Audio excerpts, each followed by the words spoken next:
So within PSAPs, what we're seeing a lot of are the really basic cybersecurity threats. Ransomware, number one attack, right? Which brings up the fact that you don't really have backups, or you don't have the backups you thought you had.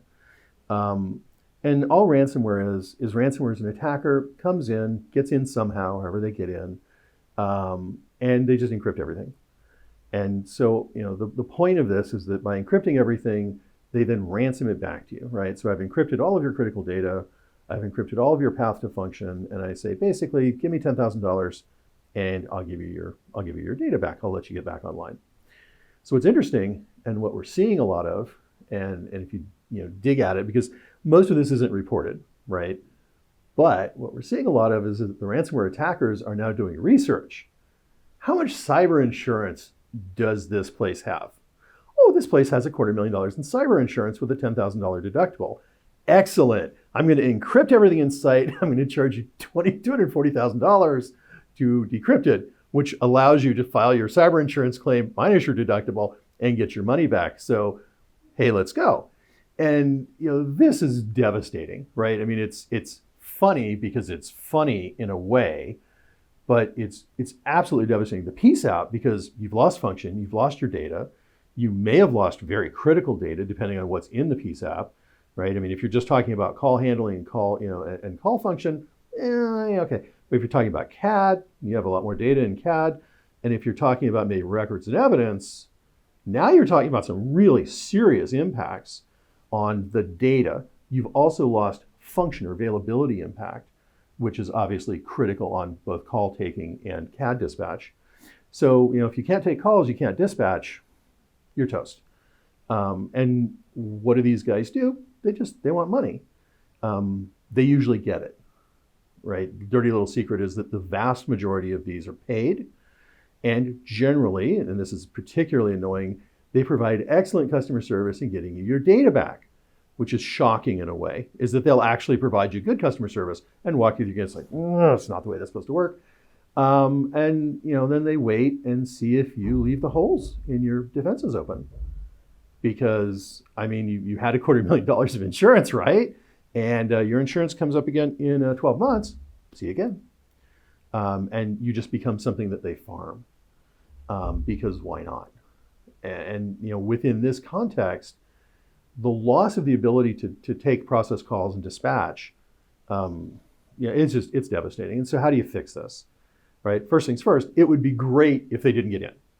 Like rule number one, they need to not get in. And so, how is this done?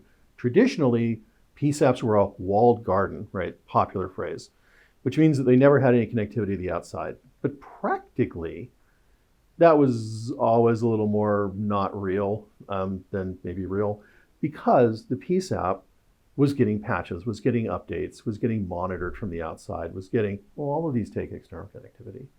Oh, that connectivity is, nobody's looking for us. Well, that's gone. That connectivity is encrypted. Properly encrypted? I don't know about that. Well, that's a problem. Is it encrypted, and do you trust the person at the other end? Do you make sure that they don't get hit? Right? What happens if they get hit, they get encrypted, and the encryption attack comes down the wire? Can it? Do you do anything to prevent it, or do you hope that they'll prevent it? And so this is this supply chain attack that you see, where like SolarWinds gets hit. SolarWinds then unintentionally distributed a bunch of malware to all of their clients, or many of their clients. So in that case, if a major supplier gets hit and distributes malware, you've got a problem. But mostly you want to close that access down. You've got a bunch of subdivided networks, good and bad, right? Makes it harder for the attacker to move around, but they can probably talk to each other. If you can move data from one network to the other, they're not really as subdivided as they could be. So you've got to start looking at that as one large block of target. And now the subdivided networks work against you, because one came from one company, one came from another company, one came from a third company. Are these guys talking? Really talking, tactically talking, not just design talk, but are they actually comparing notes about, hey, I'm getting weird data from you? Probably not. And then what's your backup situation? If all of call handling got compromised, in most scenarios, you would lose the ability to take calls. You can still dispatch. you could work around that. You can have calls routed to a PBX. You can communicate with the public if necessary. You don't want to, but you can. And then you can restore the system from backup. Most of the systems don't change a whole lot. Should be able to restore it from backup, be up in 24, 36 hours. That's a world of difference. On the other hand, if you don't have good backups, or if your backups got encrypted, right, which is a common attack, now where are you? You got to reinstall? Ooh, that's days, weeks, months. That's not going to fly. And the bigger you are, the worse it gets. So having those backups as that last line of defense is really critical, because the ability to restore from backup and be, impacted, not down, but impacted for an 8 to 12 hour period, that's all the difference in the world. And that's the number one attack we see. I get hit a lot about DDoS and TDoS and various types of esoteric attacks, but really, this is what's going to get you. And we see it a lot.